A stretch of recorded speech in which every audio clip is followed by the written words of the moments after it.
అడవుల్లో ఏడాది కిందట జరిగిన వృక్ష మేధానికి కారణం ఏంటి? ఇప్పటికీ మిస్టరీ ఎందుకు అలాగే ఉండిపోయింది?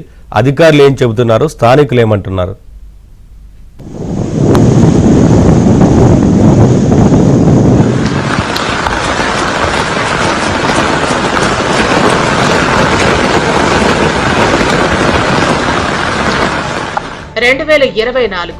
ఆగస్టు 31 రాత్రి 7:30 గంటలు.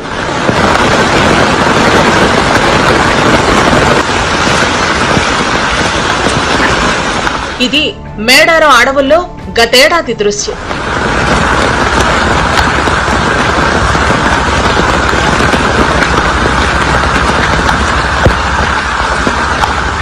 ప్రశాంతంగా ఉన్న మేడారం అడవుల్లో గతేడాది 2 గంటల్లో 1,00,000కు పైగా చెట్లు నేలకూలాయి. భారీ వృక్షాలు సైతం కూకటి వేళ్లతో కింద పడ్డాయి. మరికొన్ని సగానికి తెగిపడ్డాయి.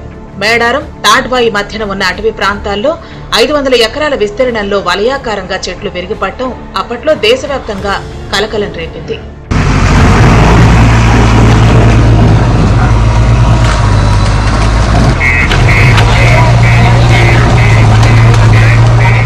ఆ రోజు ఉమ్మడి వరంగల్ జిల్లా అంతటా వర్షాలున్నాయి.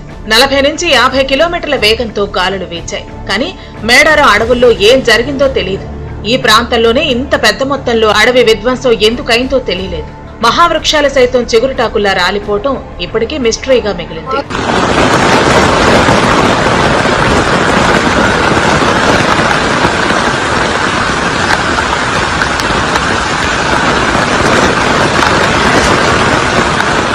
అప్పట్లో ఆ ప్రాంతంలో గాలుల తీవ్రత అంతంత మాత్రమే. ఒకవేళ గాలులు వీచినా 10 చెట్లలో 1-2 పడిపోవటం సహజం. అది గాలివాటు వైపుగా పడిపోతాయి. సుడిగాలి వీస్తే దాని పరిధిలో 100 చెట్లు పడిపోవటం సాధ్యం. కానీ 2 గంటల్లో 1,00,000కు పైగా చెట్లు, అది అడవి మధ్యలో పడిపోవటం సాధ్యమేనా? అసలు అడవి మధ్యలో అన్ని చెట్లు ఎలా పడిపోయాయి అనేది ఇప్పటికీ మిస్టరీనే. 2 గంటల్లో జరిగిన విధ్వంసం మిస్టరీ ఇప్పటికీ అలాగే ఉండిపోయింది. పచ్చని చెట్లు ప్రగతికి మెట్లు అని చెప్పి మనమే స్టేట్మెంట్లు ఇస్తూ ఉంటాం. కానీ పచ్చని చెట్లు ప్రగతికి మెట్లు కాదు కదా. ఒక్క మొక్క కూడా పెట్టని పరిస్థితి మేడారంలో చూస్తూ ఉన్నాం. దీన్ని ఖచ్చితంగా అధికారులు పర్యవేక్షణ చేసి మళ్ళా ఒక్కసారి పోయిన చెట్లను లెక్క పెట్టుకుని అమ్ముకుండా అయితే మస్తు అమ్ముకున్నారు తొందరగా. కానీ ఇప్పుడు పెట్టే దగ్గరనే ఇంత నిర్లక్ష్యం చేస్తూ ఉన్నారు ఈ అధికారులు. 50,000 మొక్కలు పోయినాయని చెప్పి ధృవీకరించిన అధికారులు ఇప్పుడు కనీసం ఒక్క మొక్క పెట్టే పరిస్థితి కూడా లేదు. 4-5 నెలల తర్వాత ఆ చెట్లన్నింటినీ అటవీ శాఖ వారు తోలుకపోవడం జరిగింది. ఆ చెట్లన్నింటినీ అమ్ముకోవడం జరిగింది. కానీ తిరిగి 50,000 చెట్లు ఏదైతే ఉన్నాయో ఆ చెట్ల ప్లేస్ లో ఈ ఆటి వరకు రీప్లేస్మెంట్ చేయలేదు. సాధ్యమైన తొందరగా అటవీ శాఖ వారు ఆ 50,000 చెట్లను పునరుజ్జీవింపజేయాలని చెప్పి ఆ 50,000 చెట్లకు రీప్లేస్మెంట్ చేయాలని చెప్పి డిమాండ్ చేస్తా ఉన్నాం. అరుదైన వృక్ష జాతులైన నల్లమద్ది, తెల్లమద్ది, ఎగిస, జువ్వి, నారప, మారేడు, నేరేడు, ఇప్ప వంటి జాతుల చెట్లు కూలాయి. ఇలా ఒక్కసారిగా చెట్లు పడిపోవడానికి కారణం ఏమిటో తెలియటం లేదని ఫారెస్ట్ అధికారులు చెబుతున్నారు. ఈ అంశంపై నేషనల్ రిమోట్ సెన్సింగ్ సెంటర్ ను రీసెర్చ్ చేయవలసిందిగా కోరినట్టు చెప్పారు. కానీ ఇప్పటికీ నివేదిక బయటకు రాలేదు.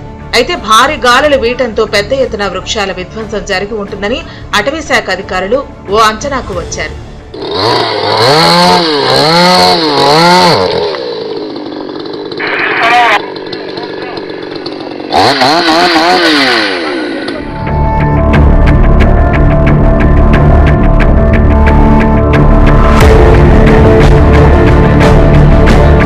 సొంత నియోజకవర్గం కావడంతో మంత్రి సీతక్క పలుమార్లు పర్యటించారు. వృక్ష విధ్వంసానికి కారణాలు తెలుసుకోవాలని అధికారులను ఆదేశించారు.